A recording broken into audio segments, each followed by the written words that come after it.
ایک ہی رب، ایک ہی رسول صلی اللہ علیہ وسلم، ایک ہی قرآن اور ایک ہی کعبہ۔ پھر آخر ایسا کیا ہوا کہ امت مسلمہ دو بڑے مکاتب فکر میں تقسیم ہو گئی؟ کیا یہ اختلاف محض چند سالوں کی سیاسی کشمکش تھی یا اس کی جڑیں عقائد اور تاریخ میں اور گہری ہیں؟ آج کسی پر تنقید کیے بغیر ہم تاریخ کے ان اوراق کو کھولیں گے جو آپ کو سچائی اور باہمی احترام کا راستہ دکھائیں گے۔ السلام علیکم ناظرین۔ شیعہ اور سنی اختلاف ایک ایسا موضوع ہے جس پر اکثر جذباتی بحثیں دیکھنے کو ملتی ہیں، لیکن ہمارا مقصد آج کسی کی دل آزاری کرنا یا کسی کو صحیح یا غلط ثابت کرنا نہیں، بلکہ ایک علمی اور غیر جانبدارانہ نظر سے اس تاریخ کو سمجھنا ہے جو ہمارے ماضی کا حصہ ہے۔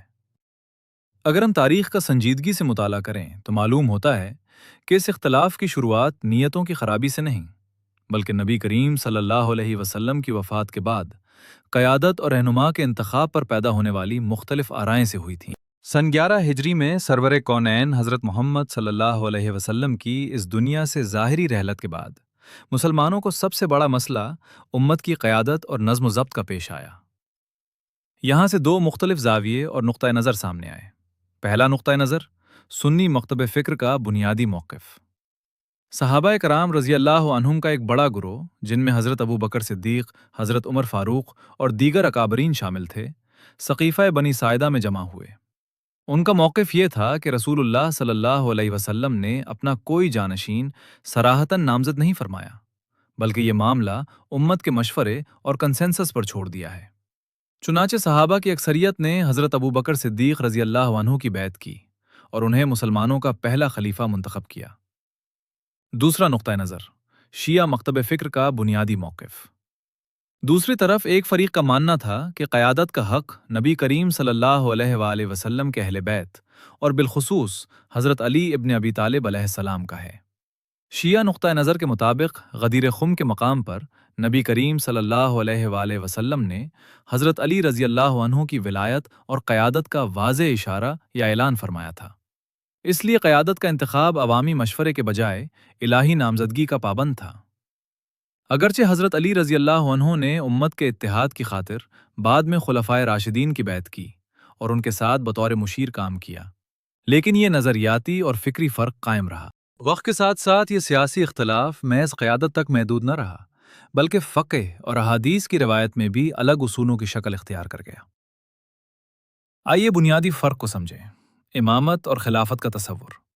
اہل سنت کے نزدیک خلافت ایک سیاسی اور انتظامی عہدہ ہے جو امت کے انتخاب سے قائم ہوتا ہے، جبکہ شیعہ مکتب فکر کے نزدیک امامت ایک دینی اور معصومانہ منصب ہے جو اللہ کی طرف سے مقرر کردہ 12 ائمہ اہل بیت کے لیے مخصوص ہے۔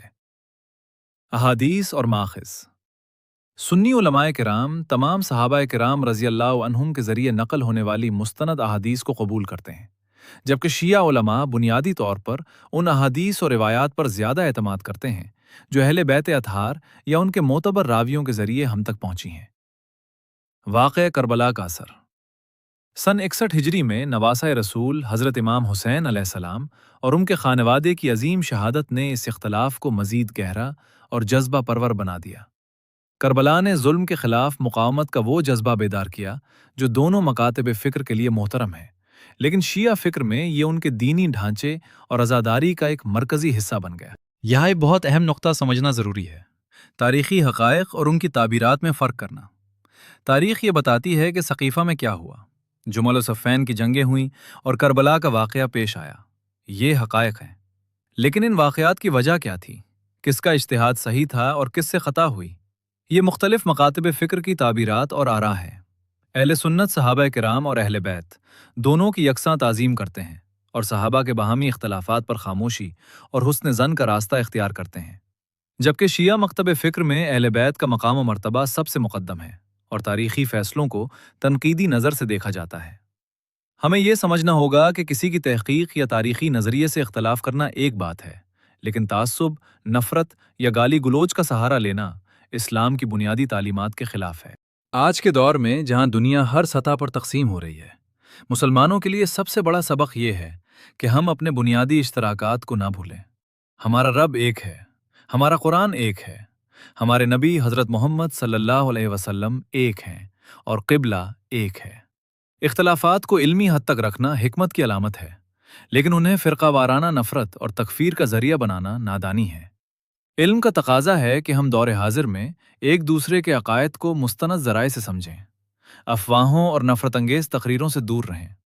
تمام مقدس شخصیات، خواہ وہ صحابہ کرام ہوں یا اہل بیت اطہار، کا احترام ملحوظ رکھیں۔ امید ہے کہ اس مختصر سی کوشش سے آپ کو شیعہ اور سنی تاریخ کے اصل پس و منظر کو سمجھنے میں مدد ملی ہوگی۔ آپ کی اس موضوع پر کیا رائے ہے؟